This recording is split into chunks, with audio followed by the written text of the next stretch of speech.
Morning, everyone. Sorry for the delay. Is it on the YouTube? Okay.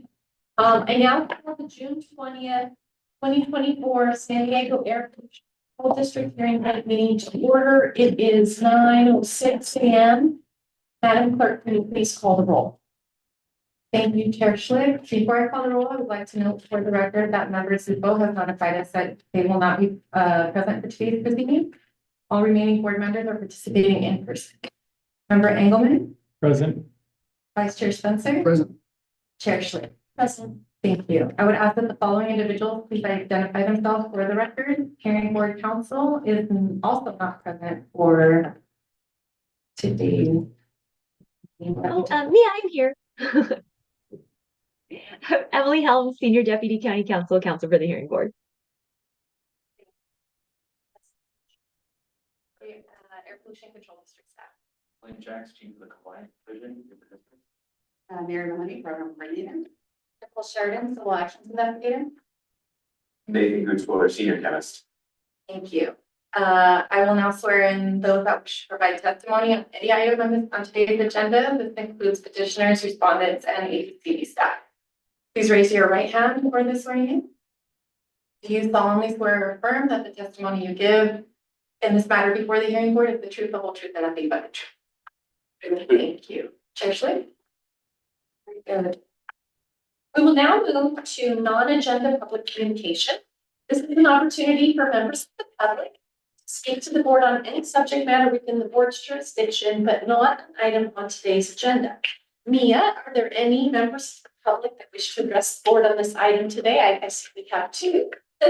Also, are there any on the virtual line as well, or on the phone? Thank you, Chair Schlick. We have received two requests from members of the public to address the board today. However, if there are any members of the public joining us virtually at this time, who would like to address the there's a lot. Okay, those members of the public that are joining us via teleconference, please dial into teleconference now using the instructions provided on the screen. You may also indicate that you wish to speak on this item by using the raise hand feature at the bottom of the Zoom screen or by pressing *9 now. It appears we only have two members of the public that are wishing to provide testimony to. Okay, those members that are here in person. Yes. Okay, thank you. Okay, would we like to start with Cesar Javier or okay. Javier? Mr. Javier, I would like to remind Mr. and Mrs. Javier. Good morning. I would like to remind you that you will have 3 minutes to speak. Please self-regulate your time and please Read the residents. please state your name. Toxicity. Please state your name for the public record before. Name. My name is Frida Flower. Okay. Read the residents of Streamview Drive, Limona Avenue and Leia Street at the General Choyas Creek neighborhood, southeastern Board of City of San Diego, District 9, respectfully informed that there exists a home occupation business situated in our area dedicated as residential zone. The business is sole proprietorship in non-metallic mineral product known as pottery, ceramic and kiln furnace.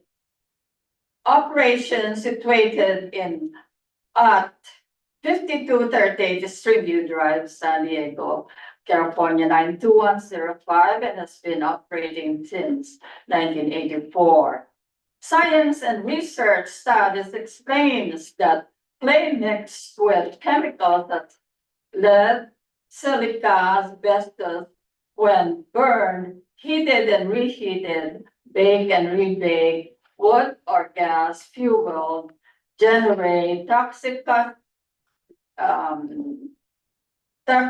gases, potentially infecting our air we all breathe. It is declared hazard to all health, safety, and public welfare. Inhaling or even ingesting fumes, other airborne chemical particulates or pollutants result to sneezing, coughing, irritant to the eyes, dizziness, unusual headaches, unusual heart palpitation. These health issues were experienced by neighbors and were hospitalized. Continued exposure to the poison gases may lead to asthma and other respiratory health issues, worse lung cancer. Now that COVID-19 is gone, we are emotionally being vulnerable, especially seniors with existing medical conditions. Children will continue to persist and prevail. We therefore seek united stand for a policy change and or abate the ceramics industrial business activity threatening our well-being and enjoyment of life we call home. In our job, It's still Mrs. Javier's. One at a time, yeah, unless you're all, are you all Are done? you completed? is it 3 minutes already? Yeah, okay, now, okay, you wanna Okay. take over, okay, make sure to state your name for the record. Yes, ma'am. I am Cesar Javier, the husband. And we are thankful because of this space in your program to hear us from the public. Yeah. I do not see some logic, rational, why only us in a decision making like this. In our experience, we have a hard time we only discovered this after 2-3 years of following up this issue. And we will not stop. We will show our faces and we will voice it on all corners. We learn also now the programs of the air pollution control district of the 35 districts in the entire state. And we have programs and we are on that community protection and care at this particular time, state, and condition. Us learned from series of meetings we attended with the governing body, with the planning body, and now the hearing body. We have now a clear picture of what air pollution control district is all about. But it is done. We have to sharpen it. We have to go deeper because we have already identified those spots. We know those about to be sick. We know those who are sick. We know how those who are dying and those who die because of this emissions toxicity. It's all in record. It's all now being spread throughout the county. And you know what? In our planning attendance, north, east, west, south, I do not have any idea what about air pollution control district programs are, particularly community engagement, community protection and care. Who cares? That's why no one is participating. I'm not complaining. I am not competing. We are not heroes. No, we want to survive before this enemy. The enemy is identified. Battery making in a home, residential zone district. Dedicated. Why was it situated, constructed, and operating there in our community? Predominantly Asian, Latino population. Help us. The rule says battery manufacturing is exempt. That may be good, correct, on unsaturated, less dense cities, sites. But San Diego City is different. It is now populated. Help us. Rule 11 I would ask you to please comment. must be changed. Exemption must be put into life. Nothing else. Stop it. Thank you Very very much. Thank you for being here, members of the public. Mr. and Mrs. Pettier, and thank you for sharing your thoughts with us. I encourage you to continue to work with the Air Pollution Control District staff members if this issue could be looked into, if it hasn't already. If it's exempt, then unfortunately, it probably means it's not necessarily within our jurisdiction to control, but we appreciate you coming today. We only ask that it should be recorded and it should be known by the planning and the governing board. Yes, thank you. That's what we are It for. is. Thank you, And Mr. Javier. we are engaged in our community. We are in support of you Thank you. and our fellow residents in this beautiful county. We'll be of support to you. Thank you. Thank you. Thank you. All right, are there any other public, members of the public wishing to speak? Chair Blake, seeing no members, no hands raised, there are no, members of the public wishing to provide public testimony on non-agenda public. Okay, thank you. We will now move to the approval of the May 23rd, San Diego County Air Pollution Control District Hearing Board Statement of Proceedings minutes. Before we proceed, Madam Clerk, have we received any requests for members of the public that wish to address the board today on administrative item B? Chair Schlick, we have received no public testimony on administrative item B. However, if there are any members of the public, on the teleconference line wishing to provide public testimony today, I would ask you to speak on this item by using the raise hand feature at the bottom of the Zoom screen or pressing pound *9. Seeing no hands raised, there are no members of the public to provide testimony. Thank you, and let us proceed with comments from district staff and board members regarding the minutes statement of proceedings. Do you have any comments? Review the minutes, no issues. No issues?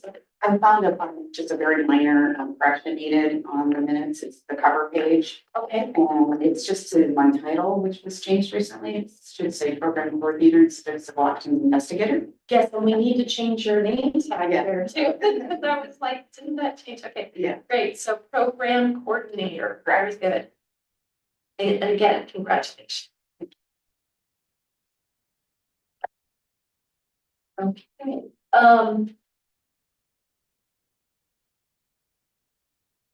is there a motion for approval? Move to approve the minutes as amended. Okay, there's a motion by member Spencer. I will second the motion. Madam Clerk, will you please call the roll? Thank you, Chair Schlick. Member Engelmann, Aye. Vice Chair Spencer, Aye. Chair Schlick. For the record, members, the vote is not present for today's meeting, and that motion passes with all members present voting aye. Okay, next on the agenda is petition 4540. The abatement order by the San Diego County Air Pollution Control District against Respondent Escondido Bioenergy Facility.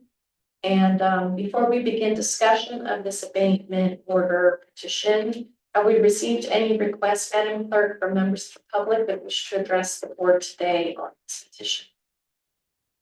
Chair Schlick, we have received no requests on the teleconference line. However, we have received one in the conference room today to address the board on petition 4540. If there are any members on the teleconference line who wish to provide public testimony on this item today, please dial into the conference line now and use the raise hand feature at the bottom of your Zoom screen or press *9 now to indicate. Seeing no hands raised, there are no members on the teleconference line, and we do have one in person. All right, so, okay, so let's proceed to call Madam Clerk the public speaker.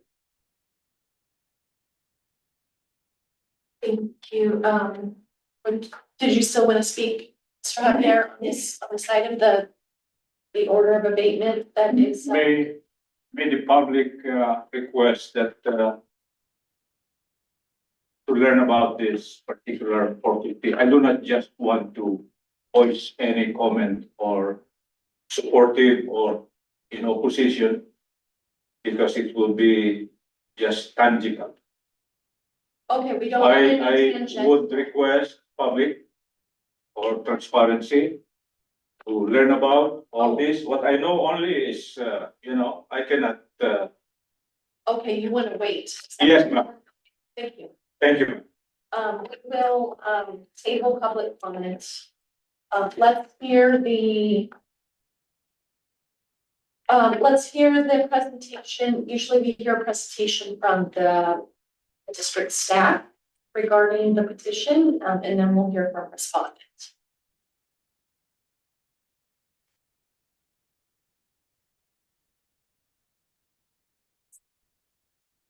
Yeah, you can have this slide in the agenda. Good morning. Today I'll be presenting the district's petition for an abatement order against Escondido Bioenergy Facility LLC. Next slide, please.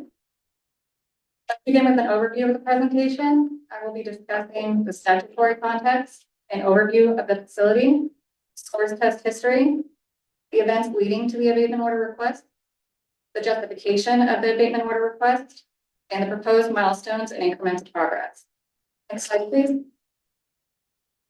Today, the district is asking the board for a non-stipulated abatement order to be granted because it is crucial for the facility to return to compliance as soon as possible. However, this request, to be clear, is not to shut down facility operation. District is respectfully requesting a conditional abatement order to be granted that includes specific milestones and increments of progress to effectively resolve a violation that has been ongoing since October 2023.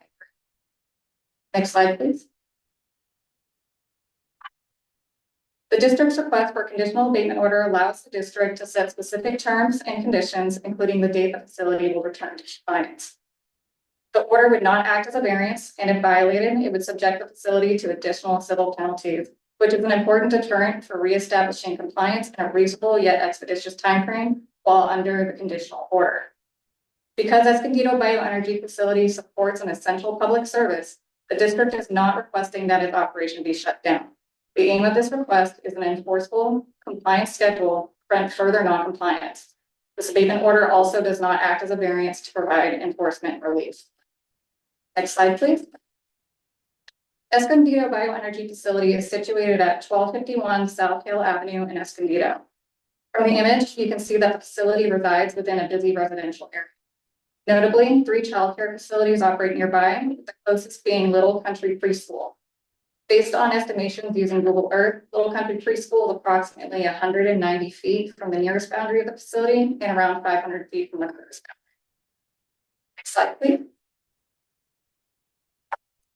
The Hill Avenue Resource Recovery Facility, or HARD for short, is the City of Escondido's primary wastewater treatment plant.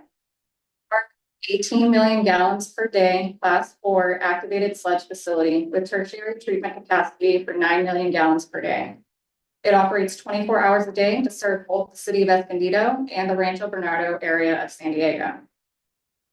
Escondido Bioenergy Facility operates alongside HARD. The 2 facilities are co-located and interconnected through a biological anaerobic sludge digestion process, which generates biogas. This biogas fuels the cogeneration engine that is the focus of today's abatement order request. The city's wastewater treatment system includes approximately 360 miles of pipelines and 11 pumping stations, forming the sanitary collection system for Escondido's domestic and industrial waste. Escondido Bioenergy Facility converts biogas from HARP into heat and electricity. This energy powers the HARP, enabling it to process up to 18 million gallons of wastewater per day. By utilizing biogas as fuel, Escondido Bioenergy eliminates the need to flare excess biogas, which reduces air contaminants, including nitrogen oxides. Therefore, the district does not request that the prime cogeneration engine cease operation during the abatement order's effective period, as this would result in higher NOx emissions. Next slide, please. To facilitate its operations, Escondido Bioenergy uses a permitted 1,105 horsepower prime cogeneration engine. This engine is equipped with a selective catalyst reduction system with urea injection and oxidation reduction ammonia slip catalyst and an oxidation catalyst. Their permit states that this engine requires annual source testing on or before October 31st of each year. Permit condition number 1 requires that the emissions of NOx from the engine exhaust shall not exceed 0.15 grams per brake horsepower per hour. However, during the district-led source test on October 24th, 2023, preliminary results indicated that the engine exceeded this limit by 0.06, reaching a total of 0.21 grams per brake horsepower per hour. Despite this, the facility has not conducted a follow-up source test, has not met this permit requirement, and the engine has continued to operate nearly every day since. Next slide, please. On August 30th, 2018, during the permitting stage for this engine, initial source testing was conducted, but had to be delayed due to high emissions. A faulty urea pump was identified and repaired. However, this did not sufficiently reduce emissions to meet compliance standards. Subsequent troubleshooting on the selective catalyst reduction system took place, eventually leading to a successful retest 18 days later on September 17th, 2018.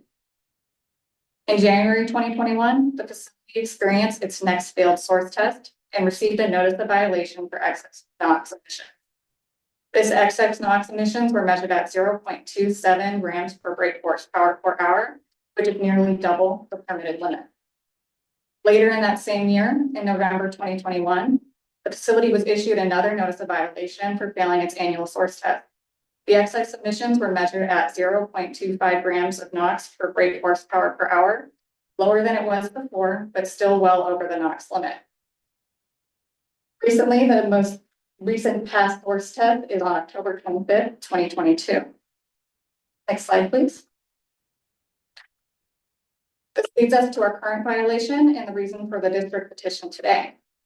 On October 24th, 2023, Escondido Bioenergy facility received preliminary source test results indicating that the oxides of nitrogen were measured at 0.21 grams per brake horsepower, exceeding the permitted limit of 0.15 grams per brake horsepower per hour. In response, Escondido Bioenergy scheduled a follow-up source test for October 31st, the very last day of the permit year. However, this follow-up source test was canceled as Escondido Bioenergy determined it was unlikely they could meet the NOx limit, opting to continue their troubleshooting efforts.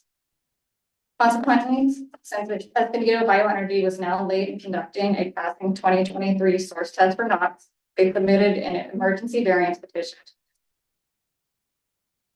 An emergency variance hearing was held on November 1st, 2023, where Escondido Bioenergy requested an emergency variance to obtain enforcement relief from the period of October 24th to November 24th, 2023. This request was submitted so they can, so they could continue to troubleshoot the NOx problem, reschedule, and then pass the source test. The emergency variance was denied because it was determined that the situation did not constitute an emergency and that the facility had more suitable options, such as continued troubleshooting with the retest. If the retest was still unsuccessful, Escondido Bioenergy could have filed. After the emergency variance was denied, no other variance petitions were subsequently filed. It is important to note that Escondido Bioenergy was eligible to source test as early as 90 days from any prior annual source test performed in a different permit year. As the previous source test had occurred on October 25th, 2022, they were able to perform the source test as early as January 23rd, 2023. Escondido Bioenergy did not schedule their source test until 7 days before the end of the permit year on October 24th, 2023. Following the issuance of the official source test report from the October 24th test, indicating a confirmed failure for NOx, a notice of violation was issued on November 22nd, 2023, exceeding the NOx limit. Next slide, please. Subsequent district source tests were scheduled, but then canceled. District records and conversations with the Escondido Bioenergy team confirmed that a follow-up source test was scheduled for December 13th, 2023, but was canceled to continue troubleshooting. On April 10th, 2024, APCD inspectors arrived at the Escondido Bioenergy facility to perform an annual facility inspection. During this inspection, they discovered that the engine had been operating nearly 24 hours a day, 7 days a week, since the original source test failure in October 2023. This discovery marked the beginning of the facility's urgency to resolve the ongoing validation. On October 11th, 2024, Escondido Bioenergy staff attempted to order a replacement selective catalyst reduction system, but encountered a clerical error causing a delay. The order was officially placed on April 22nd, 2024, with an estimated delivery date of August 20th, 2024, approximately 120 days from the order date. On April 24th, 2024, Escondido Bioenergy was issued a second notice of violation for continuing to operate the engine out of compliance. It still had not passed a source test and was still exceeding the NOx emission limit. Next slide, please. On April 30th, 2024, Escondido Bioenergy Facility and district staff held their first meeting via teleconference. During this meeting, a preliminary compliance plan was discussed, and district staff voiced their concerns about the troubleshooting timeline and the urgency of ending the violation. At this meeting, the district learned that the facility had made efforts to troubleshoot the engine before the October 24th, 2023 source testing date, but the efforts were largely only initiated a week before the testing date and only approximately 2 weeks prior to the source test deadline of October 31st. Some troubleshooting had occurred after the initial failure, but several other areas of potential troubleshooting had not been identified and not yet initiated. For example, a replacement selective catalyst reduction had not been ordered until April 2024. On May 8th, 2024, Escondido Bioenergy and district staff met again via teleconference to discuss the timeline and determine achievable goals. At this meeting, district staff inquired about locally sourcing the selective catalyst reduction components and inquired if expedited shipping was possible to make the necessary repairs as soon as possible. On May 19th, 2024, Escondido Bioenergy received the components of the selective catalyst reduction locally, well ahead of the original estimated delivery date of August 20th, 2024. On May 29th, 2024, Escondido Bioenergy and the district held another meeting to discuss the updated timeline and progress made. Escondido Bioenergy staff indicated that they would try to schedule a source test around June 5th, 2024. However, on June 10th, 2024, Escondido Bioenergy staff confirmed that they were unable to schedule a source test because preliminary testing indicated that the emission levels were still not in compliance. Next slide, please. Based on the emergency variance meeting held in November and from our subsequent meetings with Escondido Bioenergy staff, not denying that the violation. The district is concerned with the timeline for troubleshooting and the delayed urgency in fixing the issues leading to the non-compliance of the engine. As the goal is not to shut down the operation, district staff has used the inputs and discussion from Escondido Bioenergy to create realistic milestones and increments of progress. The district believes that the facility can reasonably achieve compliance by the proposed date of October 1st, 2024. District staff firmly believes that the facility possesses the necessary resources, technology, and expertise to comply with the permit conditions within this proposed timeframe. The persistence of this violation currently poses a risk to the surrounding, including vulnerable groups such as children attending nearby childcare centers. To address the violation effectively and mitigate the risk to the community, we are respectfully requesting a conditional abatement order with specific goals and milestones which aim to guide the facility towards proactive and timely action. Slide, please.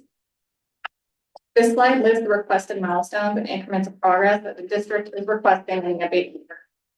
The district believes that this order will provide the necessary framework and urgency for the facility to address the violation. The milestones include to submit a compliance action plan containing intended troubleshooting efforts, errors, and necessary components to fix the engine. We request this document on or before June 27th, 2024 by 5 p.m. To notify the district when each part or component has been ordered within 1 business day by 5 p.m.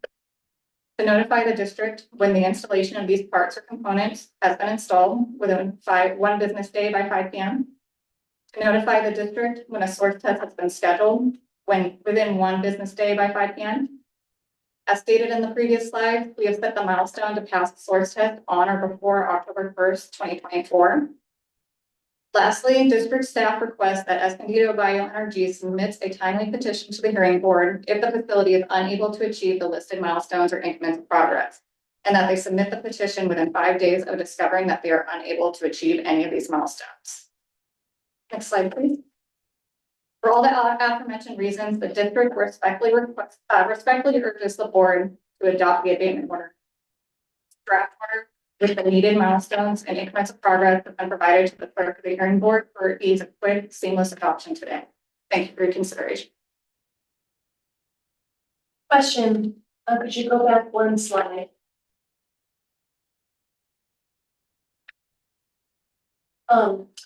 The last one, submit a timely petition to the hearing board.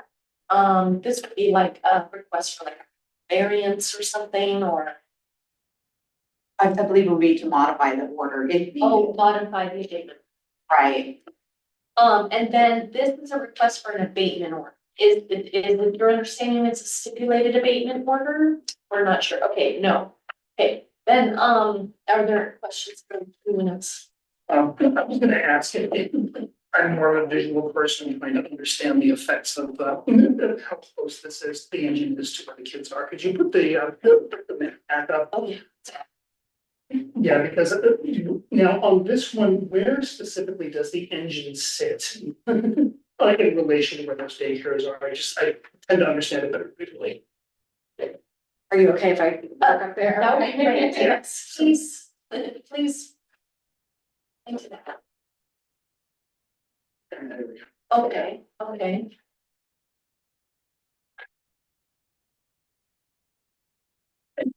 Yeah, that's a great question. Thank you, Member Spencer. Member Engelmann, do you have questions? I do, a couple.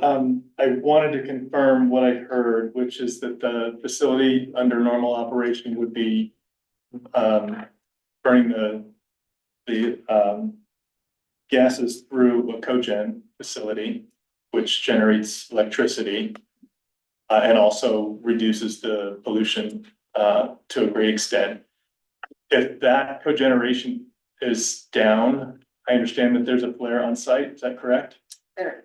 So the alternative to keep pollution down as much as possible would be to vent those gases through a flare, which would also burn the gases, but also generate higher NOx emissions than the cogen facility is currently emitting. Is that correct? Okay. Yes. And I also wanted to confirm that the pollutants at stake right now, the only known pollutant that's exceeding emission limits is NOx, which is a precursor to ozone. I don't have any other questions at this time. Okay, The respondent has provided a presentation today, however, it will need to be. okay, let's see, and there was. And But it will not be. it won't be in the packet, okay. Did they have any sort of response in the agenda packets, or is it? No, it's the Responded, their their presentation was received after the generation of the agenda and distribution. great. Okay, so we need to decide as the hearing board members if we will accept the late, submission of the respondent's presentation, if that's okay.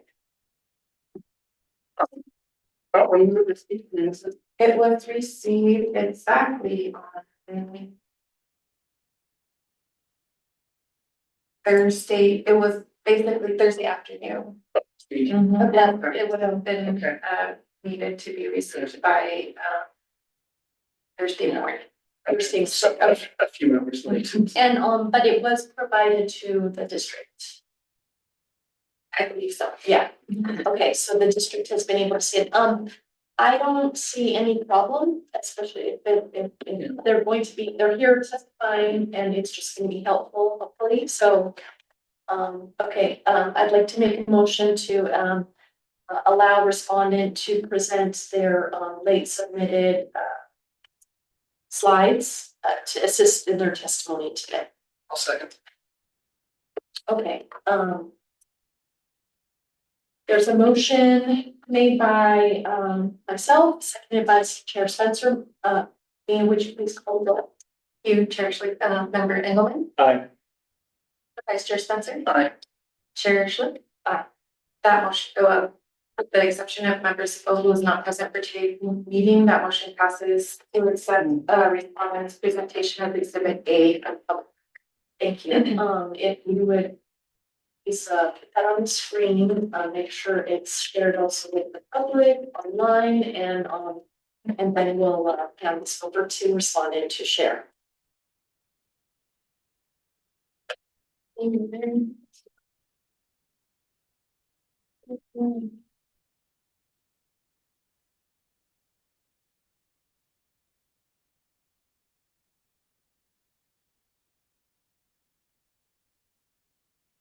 Your patience.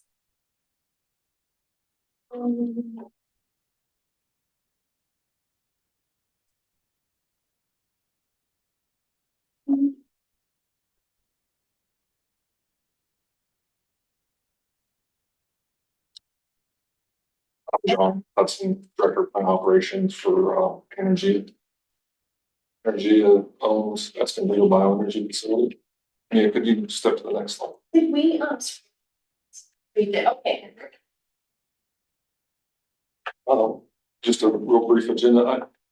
Generally, well, first, I'd like to thank the hearing board for giving us the opportunity to speak today. Thank the staff for working with us over the last several months and various meetings and conversations. Thank you for accepting the late PowerPoint. I take full responsibility for that. I can only imagine it's a poor showing that has was a misunderstanding on my part. And, appreciate you giving us the opportunity to speak and to share PowerPoint. PowerPoints doesn't provide any sort of argument to what the staff has already presented. And again, we're working generally in agreement with agenda, Escondido Bioenergy description, which again, the staff's already laid out. Description, the team members supporting this issue. I wanted to introduce you guys to who we have on the team currently, timeline associated with the compliance effort, and just a general summary. Energy is that. Next slide, please. This is just the narrative around said, but effectively it's a private-public partnership with Escondido. We operate in this manner, multiple different facilities across North America, and Energy is, founder and stated mission is the reduction of emissions, primarily methane gases from decompositions of organics into the atmosphere. So we got various different types of facilities that we're operating and building, and different technologies that we put into the organics emissions control industry, I guess, if you will, across not just North America, but globally as well. I won't read that to you. We can step to the next slide. Escondido has already been presented. My name is John Hudson, the Director of Plant across North America. I have a background in history and traditional power generation. I actually was a plant manager in one of your local power plants here in Southern California, so I've actually worked with district staff for many, many years. I had the opportunity to transition into renewable energy. Spend the second half of my career doing something a little bit more impactful for our society. And I took that opportunity with Energy. I'd like to introduce Neil O'Malley. I'll just introduce him. He is Energy's Plant Operations Department Engineering Manager for North America. So he's the head of my engineering department. Energy is I won't say large company, but medium-sized company. We have an entire execution side of the house that does construction and research and development on technology. And we build organics diversion facilities and these types of partnerships. We have an engineering group that will design and build these facilities for us as well. But that's the other side of the house. Neil's on the plant operations side. Alfonso De Luna is the Energy site lead operator at Escondido. Alfonso has been at that facility for a little over a year now, but he's a retired Air Force technician and also worked with me in the power plant in the San Diego area for a little over a decade. So he's very familiar with air permitting in San Diego. APCD inspections and working with the regulator and such.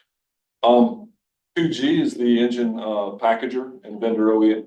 So we have a service contract with 2G. They do all the maintenance on the engine. It's all contracted, so they have to be the ones. If there's any engine tuning or engine troubleshooting, it's all done through our vendor, 2G. And then Johnson Matthey is the vendor to supply the emissions control system and the catalyst. So the urea injection system, the catalyst itself, it all comes through Johnson. Next slide, please. Any questions? I'm sorry about the team or the people that have been supporting this facility. I don't really want to read through kind of the summary, but I did want to lay it out and provide it as evidence, or you guys can ask any questions. But the next several slides is really just the various efforts. And essentially, we started in October, November, December. Again, holidays in there, Thanksgiving and Christmas slowed some efforts, but we did have a couple different. The original assumption was it was a tuning issue. So the urea has to be tuned properly across the catalyst beds to make sure you get the right reduction. Then we thought, well, maybe it's the engine tuning. And then you're going to have Johnson Matthey and 2G there at the same time, and a company to test the stack emissions to see, is the tuning going correctly? We took multiple different stabs at it, kind of going down that road that this must be a tuning issue. And so that's what you'll see here. Mia, can you move the slides forward, please? Talks about the failed test on the 31st, a lot of the same stuff that they provided. Some of the November efforts, the 2G tech on site, Johnson Matthey coming on site, working on setting up our meetings. We see November 10th, Johnson Matthey service engineer returned with ammonia injection system, minor tuning on the engine. We can step through it. Yeah, unless the hearing board wants. It sounds like your summary here is kind of, this was your due diligence, this was what you were working. That's what I just wanted to share with the staff. And this doesn't actually encompasses everything, but all throughout November, we were having different meetings. There's another slide with November efforts. Yeah, can you just step forward? Christmas happened, slowed, but then in January 8th, we got all the players back involved and some other engineers outside of Neil's team and Energia involved in January. Yeah, can you step forward, please? Again, I think we can just step into March timeframe. Let's see. So is this when you determined it was a catalyst issue? Because you said initially you thought it was a tuning issue. Correct. So we began growing concern that it was not a tuning issue. By this point, we were determined it wasn't a tuning issue, but frankly, hearing board, we've continued to step through some troubleshooting efforts, and we don't know that we have a smoking gun at this point. And that's why we need a few more months here. So part of the compliance plan is changing the catalyst that's now in hand. We had to get it ordered, get it there. But it's still not. But that doesn't fix the issue. Okay. We're also working with Johnson Matthey. We've requested Johnson Matthey to provide us a catalyst housing redesign. Concerned that potentially there's maldistribution through the catalyst bed, creating a maldistribution of emissions profile coming out when it mixes up in the stack that we're over the limit. I see nodding head, so I assume you're tracking with. And he's the engineer member, so I'm hoping that he's. Also have gathering that testing, so this is not new. We also saw some, I'll have questions afterwards. we also saw some, precipitant on the catalyst face. We sampled that, in the spring and turned not to be poisoning the catalyst bed, but maybe it's adding to the maldistribution through the bed if it's blocking up parts of the bed. And we went in and we re-insulated all the flue gas going into the catalyst bed, so there was no thermal.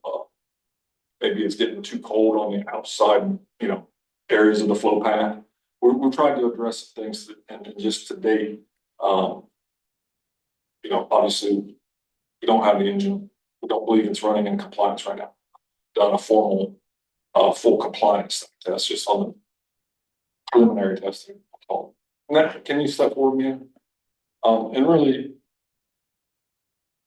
there's some actions, then we get into May where we've done, exhaust duct modification or exhaust modification going into the catalyst housing. We haven't touched the housing yet, but we tried to get a longer run-up pipe for some laminar flow. Johnson Matthew thought maybe the pipe going into the catalyst housing was too short, not giving enough time for the flow to stabilize. So we elongated that in May.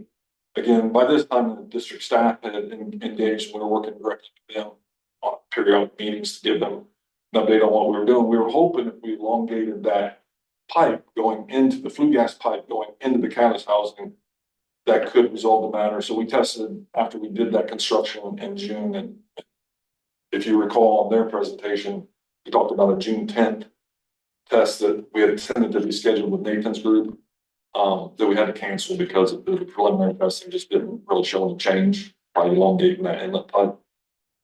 So we do have some additional steps and plans in place, and the district's suggesting an abatement order, recommending that we provide an official compliance plan, which we intend to do to get this unit back into compliance. Could you step to the next slide, ma'am? Next slide, please. Thank you. And then just the summary, just stating that we have worked with our vendors over the past few months to permanently identify and address this issue. I don't want a quick fix or just slap in new catalyst. Or if every year we've got to change the catalyst, we haven't fixed the issue. There's some issue. The catalyst should live for 5 to 8 years without needing replacement. The other unit there is half the power output. It's a much smaller unit, but that catalyst has been running since commissioning in 2019 in compliance. It's tested every year.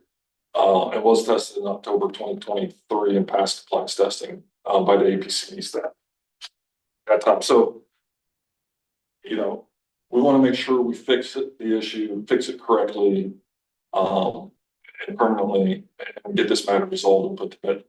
We do appreciate the hearing board considering this request for an abatement order from the staff. We'd like to the opportunity to continue working with San Diego APCD staff to resolve this matter fully. So. So it sounds like you're pretty much in agreement. Would you like this to be called a stipulated abatement order then? Like, are you agreeing with the abatement order? I don't understand the difference. Oh, okay. Stipulated, not stipulated. Okay, well, I can't advise you of the difference. Just leave it as that.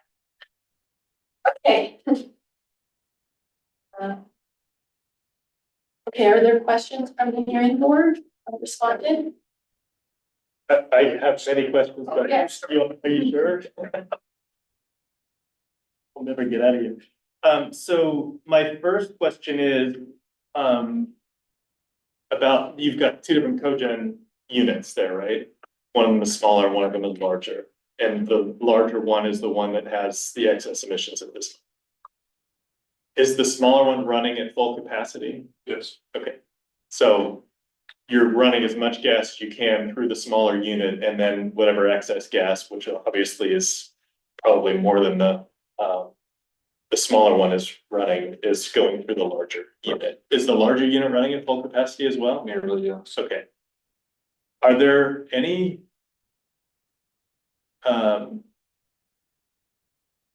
steps that you can take without curtailing the wastewater facility to reduce the amount of gas that's produced? That's not within your control, is it? You're accepting the gas from the wastewater treatment plant and you have to process that somehow. So it's either one of the cogens or the flare. Okay. Do you have any way to know what the NOx emissions are on any given day, or is that only when your contractor is on site? It's only when there's a contractor on site. We don't have SIMS equipment. Okay. And you don't have any portable monitoring equipment that would. We do not. Okay. How does do you know how the contractor determines the NOx emissions?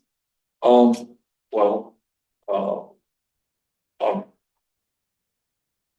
APCD or a vendor like that, You know, they have the full trailer and all the methods that are associated with that. I don't all off the top of my head, but you know, the formal testing, and then other vendors, you know, you can do a quick, it's not as accurate, or precise, but there are the temporary handheld testos and other manufacturers that you can get a general feel for Okay, where you're. so, and that's sort of what I was getting at. I understand the stack testing, and that's quite an involved process. It requires a lot of equipment. You just mentioned portable monitoring equipment. It sounds like that has been used at times during is that what was used by the district for the preliminary check, or was that also done with a stack testing trailer? We introduced Nathan Goodsweiler for senior chemist that manages the source testing program. Yeah, so yeah, Nathan Goodsweiler, senior chemist, yes, we've done the source testing, I believe, since commissioning began for Energia. And we always have a source test trailer out there for official source tests doing, you know, EPA district methods. And the couple of times we've been out there since the fall, it's still using regular official reference method source test equipment. But we had canceled because they were still not planned at that time, the late October, November timeframe. And since then, I do not believe we've been out there, but yes, there has been portable readings taken by the facility that can give an idea of similar measurements, which, you know, that was part of the issue, I think, when you have a engine tuner or a catalyst tuner using a portable versus the official stack test, there's been some discrepancies on getting representative sampling. Okay, the district also has the ability to potentially do some work. Typically do. Okay. And the numbers that were reported by the district in the presentation, those were all source testing equipment, not from portable. Am I understanding then that there were times when the portable monitoring equipment was showing compliance and the stack testing equipment showed higher values? I mean, that's that. Okay. You mentioned a discrepancy between the portable equipment and the stack testing equipment, so I just wondered if there was. I believe prior to the issues where that's happened. I believe prior to the actual build source test of 24, Joe, I can speak more to that, but I know they had done maintenance prior to reading more, but I think it would either close to or show fine, all of them speak to that. If they recall it. And if you don't know, you could just say you don't know. I Yeah, don't. I don't recall the pre-October test timeframe, did preliminary testing or not. I know after Nathan's team was out in October, after that point, we continued to bring out vendor on various occasions to do the temporary testing, and it's indicating slightly above. Since that. Okay. The other thing that I noticed about the presentation is that there had been, and I know that this isn't entirely uncommon, but in previous stack tests, this engine has always been an issue. And the tuning, you get preliminary tests, you show that you're maybe not going to pass, you have to do some additional tuning. You fail a test, you have to retest. It sounds to me like this isn't really a new issue this year. It's just come to a head because in addition to not passing the preliminary test, you're not able to get it to where it can pass at all. Is that a fair statement? So I joined, Neil was after me and joined plant operations. He was elsewhere in the company. I joined them just after their October 2022 testing. So I was told going into 2023 by the site operator at that time, which was different than Abatement, yeah, we changed the catalyst every year. Change the catalyst once a year. So well, that's unusual. That doesn't seem right. I was gonna say. Seems excessive, and they said, yeah, well, that's just the periodically, or the periodicity we have to change. We had NOV back in 21, commissioning a year so after commissioning, and so now we just change the catalyst. So, yes, it appears that, based on, they changed the catalyst. It seems to be some sort of design issue. Shouldn't have to change the catalyst every year to get it to be in compliance. Are there units like this one in any of your other facilities? I mean, we have very similar units, elsewhere, absolutely. But this is a custom emissions control system. This specific. So like I guess my follow-up question is, even if you have these, I know that certain districts have tighter emission regulations than others. Are there any other units that you're running of the similar kind to what this unit is that have similar NOx emissions? Yes. I mean, from what I understand, if my calculations are correct, the 0.15 grams per brake horsepower per hour limit is equivalent to, somebody helped me with it the other day, like 11 ppm, the equivalent kind of concentration limit, which is what I've always dealt with is ppm. So our units up at South Coast, very, very, very similar units. Okay. But again, the emissions SCR housing and emissions control system different, but the engine package is Gotcha. very similar. They're limited 5 ppm. Okay. And they're in compliance. Okay. And we do stack testing annually up in the South Coast. We have CHPs, East Coast, multiple different facilities. It's the only unit in my entire history of operating plants and doing stack testing for 30 years that it's got I won't say too much, but it's pointing strongly to some sort of design issue in the housing. Okay. So it doesn't sound like the facility is making any contention that the unit can't possibly meet these emission limits. There's something wrong with this unit that needs to be fixed and it should be able to be fixed. It's not the engine. No, the engine emissions can be tuned down below design limits. But we're petitioning Johnson Matthey for a new housing, newly designed SCR housing. So,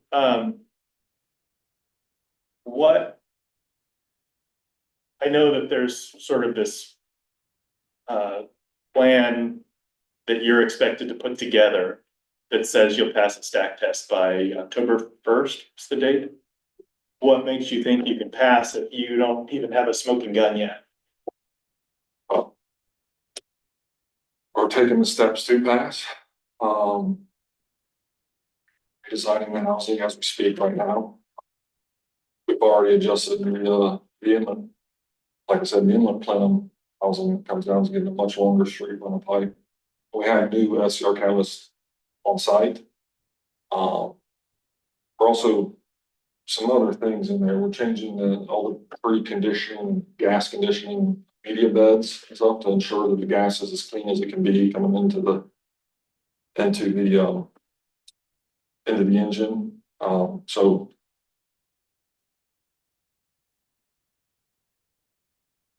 taking all the steps that we can. I mean, if you address the design of the catalyst and put new catalysts in it designed to reduce, the NOx emissions to well below the permit limits, make sure the gas is clean going to your engine. We're trying to address all the variables in the compliance plan. We could identify with Johnson Matthey 2G and energy and in-house engineers. And we believe if we address all the variables that could impact the stack test emissions, we'll nail it. Okay. Thank you. Question I have for the district. The excess emissions are NOx emissions, so the health risk that we're talking about is the formation of photochemicals. Is that correct? Okay. What have the ozone levels been elevated, or how do I ask this? Do you know what the ozone levels were in the Escondido area during the time frame from October of 23 up until now? I'll let Nathan answer that section, but what I can say is that currently San Diego is not attainment for ozone. Being excess or exceeds of ozone is very serious to us. And also adding to, like you, I think, suggesting, and in addition, the proximity, not just daycare, but just see how close the line is to residents. That's a big concern. Yeah. And, seeing the NOx emissions, I think based on our calculations, what questions you had before, I think that you just provided me earlier, is approximately 3 pounds a day which at this point is about 500 pounds. If you look at it, and then, as from what we know, which could be more. And at the end of this October, will nearly be half a ton. That's why this urgency is, something we're bringing to the board today, because I think there was an urgency.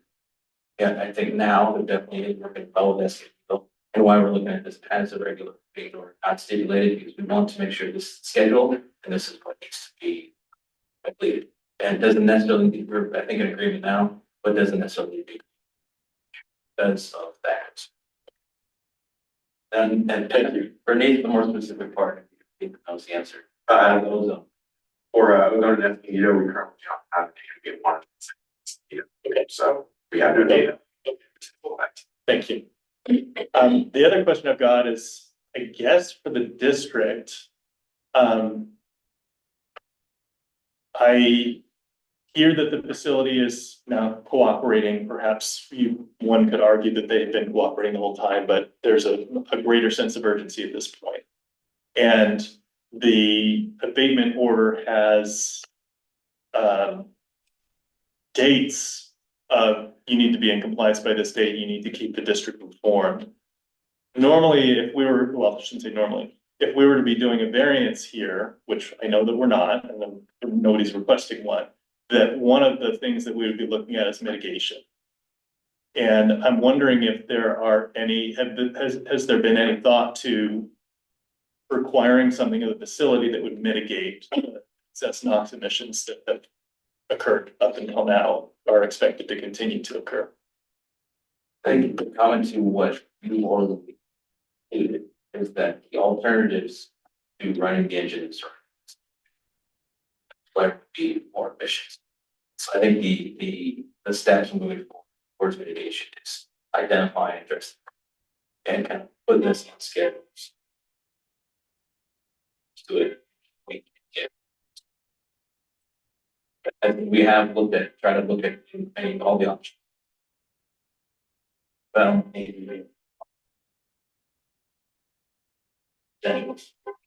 No, I would say the facility is applying CO emissions, C emissions and other things.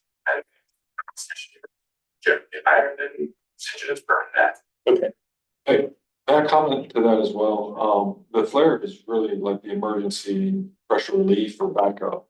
You make that the primary source and take away the engine capability to eliminate or to burn the gas. Then, God forbid, the flare goes down for any reason. Now you don't have an emergency, and now you're venting raw biogas. Just understood. And in addition to the fact that there would be higher NOx emissions from the flare in the first place. And so that doesn't really fix the issue. The way I'm understanding the flare would be, that's really more of a backstop than a viable alternative to the coaching.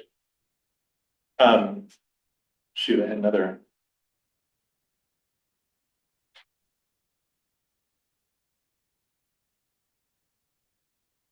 And a completely different train of thought, I lost it.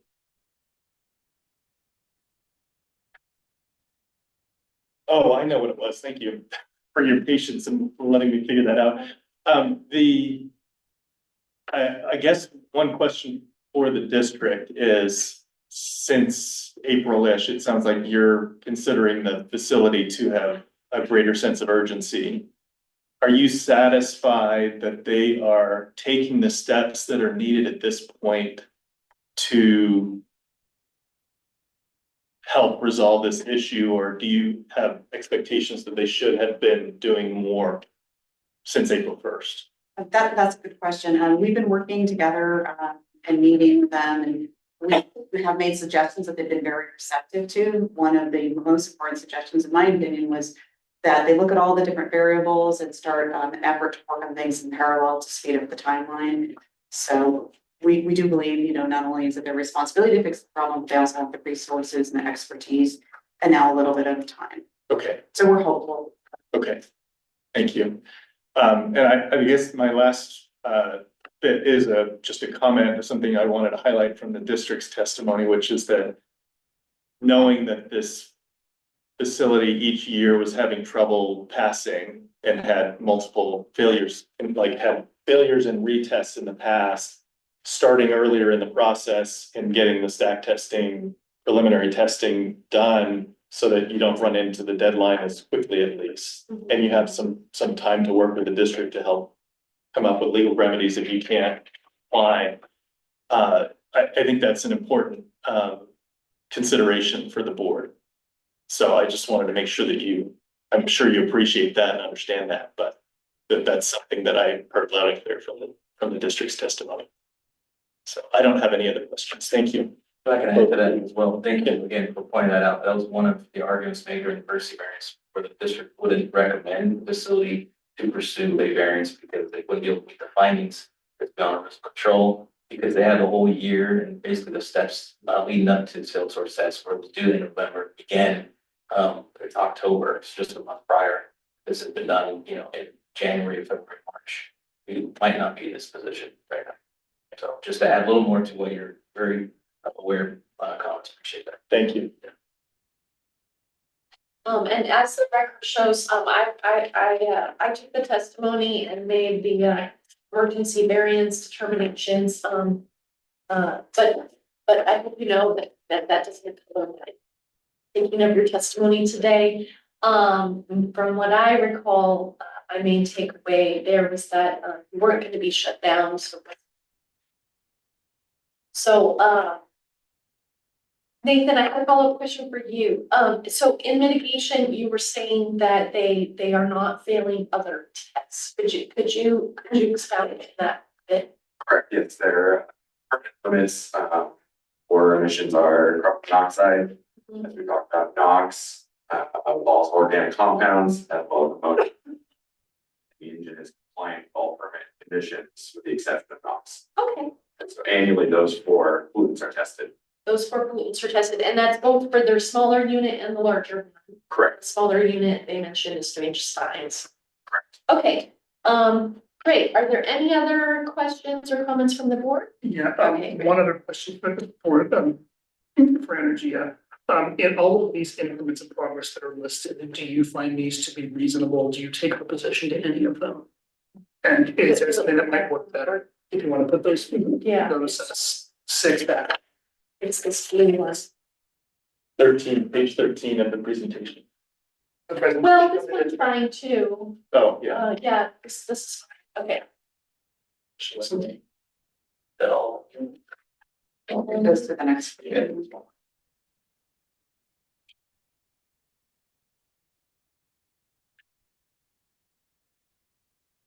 Sure.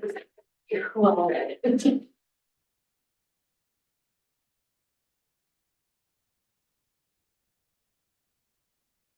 I mean, it's- well, the plan has to be within 7 days, so like, I mean, probably We're already down the road of. you've got a plan put together, okay. I mean, listen, we're in agreement with staff. I think I've already read the abatement order. I think that those are some of them was kind of aggressive with regards to notification. If we order something and then it doesn't get notified within, 1 day. Trip us up, but I feel like at this point, it's an obligation we should probably do. And considering it's been since October, this year it's been, I understand the necessary oversight. So no, I'm not gonna try to bulk or request any changes. We'll agree to these and make sure we're providing the information as requested. The questions were asked them, right? Oh, they were asked already, okay. Let's see, okay, then I believe, is there any other, things that the district would like to share before we, go to public? I think we've made our case and we're in agreement that a violation has occurred. So just, respectfully urge the board to grant the order. Okay. Great, so, let us now, Madam Clerk, could you please proceed to call, the public speakers? Thank you, Chair Schlick. We do have one member of the public that wishes to provide public comment on this, on petition 4540. Mr. Javier, you will have 3 minutes to address the board. Please state your name before you begin. I am Cesar Javier, a retired substitute teacher. And my comment here is based on moral foundation. I am a survivor of toxicity. And you are not our enemy or the district or the board member. I am proud American because you're doing your best. And I was touched by the questions of, I am supposed to be there, but I was not nominated. I imagine myself in your place and also the doctor's place. As a victim, I felt the impact through my heart. And now it's going to my brain. And so we promise to come here and support you guys. You're not our enemy. Or you. Our enemy is known to be invisible. Can you see gas? Sir, huh? Can you see gas there? You can smell it, we can sense it. My question now is, what is the impact of all this ongoing remedial or damage control, if I may say? Is the city aware? Representatives of the governing board sustaining all this effort to ensure that we have clean air? How many are impacted? Proximity to the site of this industrial economic activity. How many? And what is the status? And what is now our program to protect and care, soften the suffering and pain? Questions were great because it's all about the tool. Remember our science says that for every action there is an opposite equal reaction. Where are we? Because we have now impact and we are trying to find out to counter that impact within a particular holistic wisdom-like limit, as you have mentioned. Our case is by ratio and proportion the same. The amount of emission, to what limit it will prevent disease. That's our clamor from the public. And what have been done to those impacted, sir? Proximity to the community, I mean the residents, the humans, and the Mr. ecology. Javier, I would ask you to include your comments at this time. Thank you very much. I hope I will have my diploma this coming semester. We are in favor of this milestone of grueling effort. Thank you, Mr. Thank Javier. Thank you. Thank you. And will be present. Thank you. Thank you. Thank you.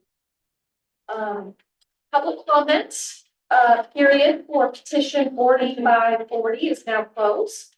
The board will proceed with discussion of this, petition.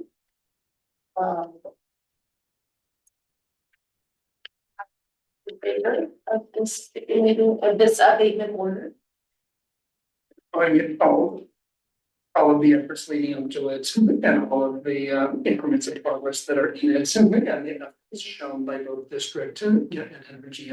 Yeah. I think it is a reasonable step forward and I would be in favor of improving it. Yeah, I agree. Obviously the facility is willing to cooperate, is working with the district. I will also note that the unit in question is there to mitigate emissions in the first place. And is largely doing that. Obviously, they've got some work to do on the NOx emissions.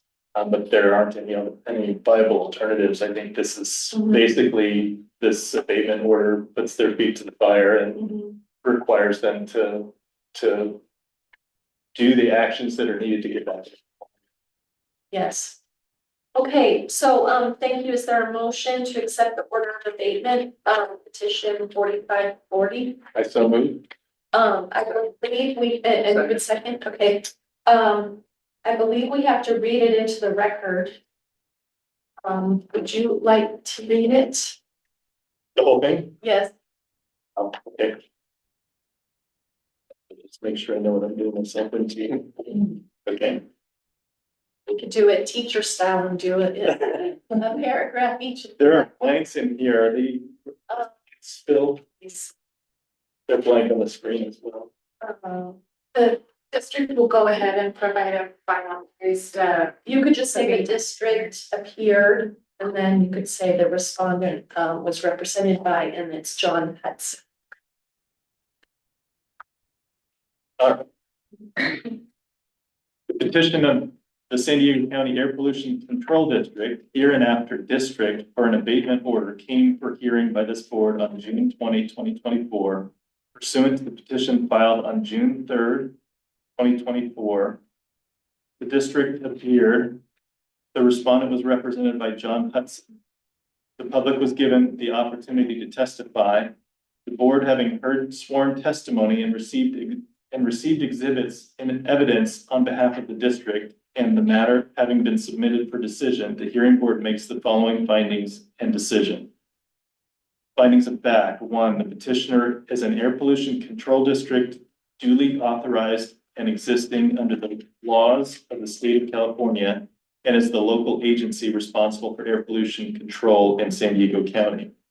2, respondent does business within the jurisdiction of the district and operates a prime 1,105 brake horsepower cogeneration engine fueled by digester gas at 1521 South Hale Avenue, Escondido, California, 92029. 3, respondent's director of plant operations, John Hudson, was served with a copy of the petition for an abatement order and a proposed abatement order by email and USPS certified mail on June 3, 2024. 4, notice of time and place of hearing was given as required by law. 5, the district issued notices of violation number APCD 2023-NOV-000877 on November 22, 2023, and APCD 2024-NOV-000339 on April 25, 2024, to the respondent alleging violations of District Rule 21, permit condition number 1, for exceeding the emissions or oxides of nitrogen. Conclusions: 1, respondent continues to operate the prime cogeneration engine for 24 hours a day while producing excess emissions of oxides of nitrogen in violation of District Rule 21. Permit condition number 1, alleged in notices of violation numbers APCD 2023-NOV-000877 and APCD 2024-NOV-000339. 2, the issuance of this abatement order will not constitute taking of property without due process of law. 3, prevent future violations of district rules, it is necessary that respondents' operations be enjoined as set forth in the abatement order. Now, therefore, it is hereby ordered that 1, respondent Escondido Bioenergy Facility LLC and its officers, agents, employees, spouses, partners, heirs, assignees, lessees, transferees, and successors are hereby ordered to comply with the following restrictions and conditions of this order. A, respondent shall submit a compliance plan containing intended troubleshooting, repairs, and parts needed on or before June 27, 2024 by 5 p.m. B, respondent shall notify the district when each ordered component for the prime cogeneration engine is received within 1 business day by 5 p.m. C, respondent shall notify the district when installation of each component is completed within 1 business day by 5 p.m. D, respondent shall notify district when a source test has been scheduled within 1 business day by 5 p.m. E, respondent shall pass a source test for NOx emissions on or before October 1, 2024. F, respondent shall submit a timely petition to the hearing to modify this order if the respondent determines it will be unable to meet any milestones or increments of progress herein, or may otherwise be unable to comply with the terms of this order within 5 business days of any such determination. G, respondent shall notify the district via email by emailing nicole.sheridan@sdapcd.org and copying APCD@sdapcd.org for all notifications requested herein. 2, this abatement order does not act as a variance, and respondent is subject to all rules and regulations of the district and with all applicable provisions of California and federal law. 3, violation of any requirement of this order is subject to enforcement of California Health and Safety Code sections 42400 through 42410 and 42453, including possible judicial action for an injunction and or penalties and in appropriate cases, criminal prosecution. Okay, and thank you. So that is the motion before the board. Those are the findings that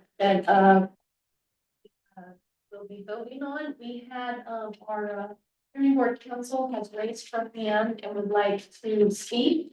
I believe Ms. Combs would like to speak before we take the vote. Oh, yes, thank you, Chair Schilling.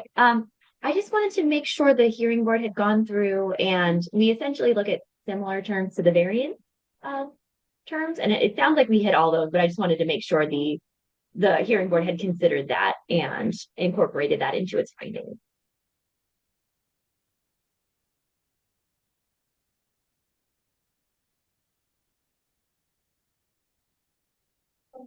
So I don't think I have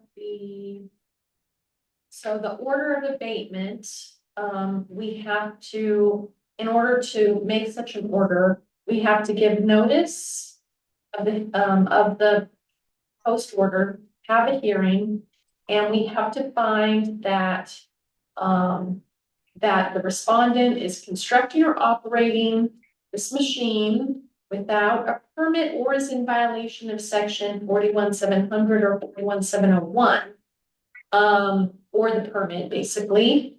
And so I think we found that they are violating this engine in violation because the NOx emissions are exceeding, and let's see, and we have to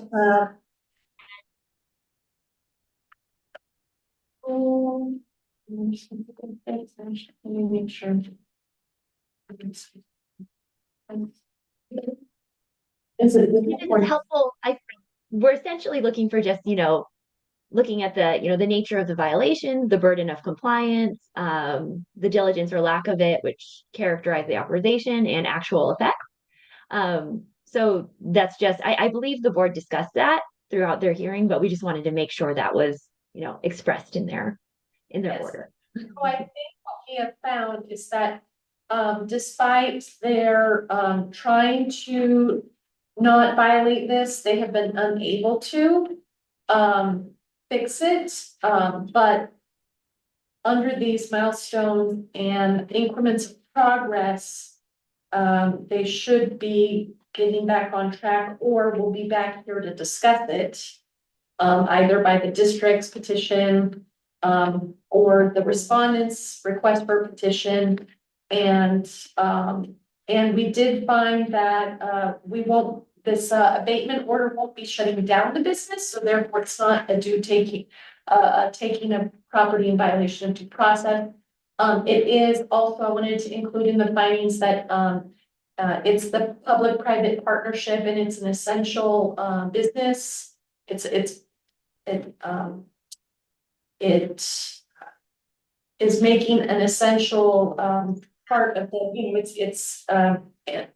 Escondido biogas facility is processing water waste treatment for the city of Escondido and for Rancho Bernardo, which is partly the city of San Diego. And so, so we can't shut it down. So is that kind of what you were looking for, Ms. Holmes? Yes, thank you very much. We just wanted to make sure we had articulated our yeah, our typical findings for you. So thank you. Thank you. Wonderful. Okay. Then with that, Madam Clerk, will you please call the roll? Thank you, Chair Schlick. Member Engelmann, Aye. Vice Chair Spencer. Aye. Chair Schlick. Aye. Madam Chair, that motion passes with the exception of Member Zupo, who is not present for today's meeting. Thank you, everyone. That concludes spring board business for the regular meeting of June 20th, 2024. The next regular meeting of the, Apologize. One comment. sure. I just wanted to congratulate the appointment of board members. Oh. You know, as well as your appointment to Member Engelmann to the permanent main chair, as well as Member Zupo.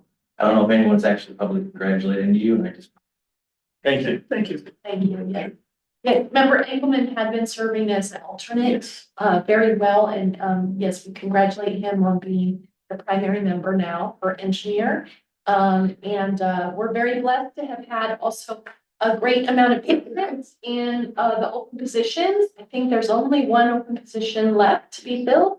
And, I'm also very glad to see that the alternate, attorney position got filled because I'm not always available. I had to scramble to be here today to make sure this show could go on. So I look forward to seeing how the attorney member also does.